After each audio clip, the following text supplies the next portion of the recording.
Assalamualaikum warahmatullahi wabarakatuh.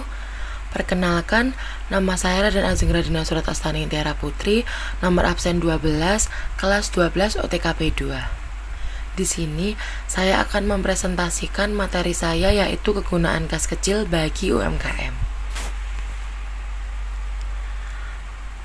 Ada beberapa pengertian kas kecil, yaitu menurut Kamus Besar Akuntansi, yang kedua menurut Weigan, dan yang ketiga menurut Zaki Baritwan.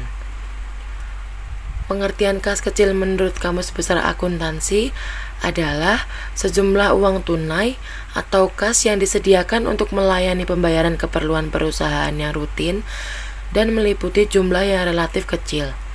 Misalnya, pembelian materai, perangko, alat tulis menulis, makanan ringan, atau minuman untuk tamu. Yang kedua, pengertian kas kecil menurut Weigan. Dana kas kecil adalah dana kas yang digunakan untuk pembayaran dalam jumlah relatif kecil, tetapi masih tetap mempertahankan kontrol kepuasan. Yang ketiga, pengertian kas kecil menurut Zaki Baritwan. Dana kas kecil atau petty cash adalah uang kas yang disediakan untuk membayar berbagai pengeluaran yang jumlahnya relatif kecil dan tidak praktis apabila dibayar dengan menggunakan cek. Ada beberapa tujuan dibuatnya kas kecil. Yang pertama, untuk membayar pengeluaran yang sifatnya mendadak dan tidak terencana. Yang kedua, untuk membayar pengeluaran yang jumlahnya kecil, biasanya sudah ditentukan batas maksimumnya. Yang ketiga, mengatasi masalah perlengkapan kantor. Yang keempat, meminimalkan cara pembayaran yang tidak ekonomis dan tidak praktis atas pengeluaran yang jumlahnya relatif kecil. Yang kelima, meringankan beban karyawan dalam memberikan pelayanan secara maksimal ke pelanggan. Nah, yang keenam, adanya alokasi pembayaran. Yang ketujuh, mempercepat penentuan kebijakan insidental. Ada dua metode dalam kas kecil. Yang pertama, metode tetap atau impress fund system, dan yang kedua, metode fluktuasi atau fluctuating fund system.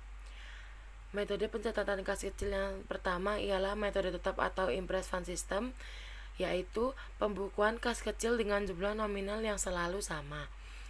Yang kedua, metode fluktuasi atau fluctuating fund system, yaitu pencatatan kas kecil yang jumlah nominalnya berubah-ubah. Metode fluktuasi adalah kebalikan dari metode tetap. Metode ini terjadi karena adanya perbedaan antara dana yang masuk dan keluar ketika nominal uang yang keluar tidak sama dengan deposit. Hal yang perlu diperhatikan saat melakukan pengeluaran kas kecil, yang pertama, kas kecil biasanya telah ditentukan batas maksimalnya pada periode tertentu. Yang kedua, harus ada bukti pengeluaran kas kecil seperti kwitansi, faktur, dan bukti lainnya. Yang ketiga, kas bon atau pinjaman karyawan tidak termasuk dalam kas kecil. Yang keempat, melakukan evaluasi keuangan. Nah, karena kita lagi membahas fungsi kas kecil bagi UMKM atau kegunaan kas kecil bagi UMKM, teman-teman ada yang tahu nggak nih UMKM itu apa? UMKM adalah usaha produktif yang dimiliki perorangan maupun badan usaha yang telah memenuhi kriteria sebagai mikro. Nah, kriteria UMKM sendiri untuk mengetahui jenis usaha apa yang sedang dijalankan perlu memperhatikan kriterianya terlebih dahulu. Hal ini penting digunakan untuk pengurusan surat izin usaha ke depannya dan juga menentukan besar pajak yang akan dibebankan kepada pemilik UMKM. Ada 3 jenis UMKM, yaitu usaha mikro, usaha kecil, dan usaha menengah. Usaha mikro diartikan sebagai usaha ekonomi produktif yang memiliki perorangan maupun badan usaha sesuai dengan kriteria usaha mikro. Usaha yang termasuk kriteria usaha mikro yaitu usaha yang memiliki kekayaan bersih mencapai 50 juta dan tidak memenuhi bangunan dan tanah tempat usaha. Hasil penjualan tiap tahunnya paling banyak 300 juta. Usaha kecil merupakan suatu usaha ekonomi produktif yang independen atau berdiri sendiri, baik yang dimiliki perorangan atau kelompok dan bukan sebagai badan usaha cabang dari perusahaan utama. dikuasai dan dimiliki serta menjadi bagian baik langsung maupun tidak langsung dari usaha menengah. Usaha yang masuk kriteria usaha kecil adalah usaha yang memiliki kekayaan bersih 50 juta dengan maksimal yang dibutuhkan mencapai 500 juta. Hasil penjual bisnis setiap tahunnya antara 300 juta sampai paling banyak 2,5 miliar.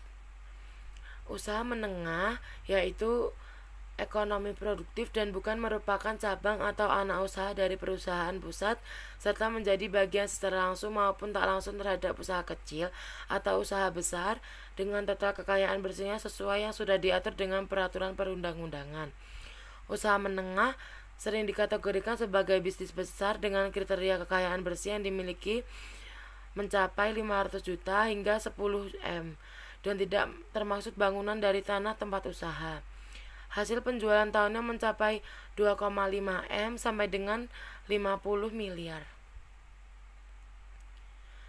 Ciri-ciri UMKM yaitu jenis komoditi atau barang yang ada pada usahanya tidak tetap atau bisa berganti sewaktu-waktu. Yang kedua, tempat menjalankan usaha bisa berpindah sewaktu-waktu. Yang ketiga, usahanya belum menerapkan administrasi, bahkan keuangan pribadi dan keuangan usaha masih disatukan. Yang keempat, sumber daya manusia atau SDM di dalamnya belum punya jiwa wirausaha yang mumpuni. Yang kelima, biasanya tingkat pendidikan sumber daya manusia atau SDM-nya masih rendah. Biasanya pelaku UMKM belum memiliki akses perbankan, namun sebagian telah memiliki akses ke lembaga keuangan non-bank. Dan yang terakhir, pada umumnya belum punya surat izin usaha atau legalitas termasuk NPWP. Sekian presentasi dari saya tentang kegunaan kas kecil bagi UMKM. Semoga dapat bermanfaat. Kurang lebihnya mohon maaf. Wassalamualaikum warahmatullahi wabarakatuh.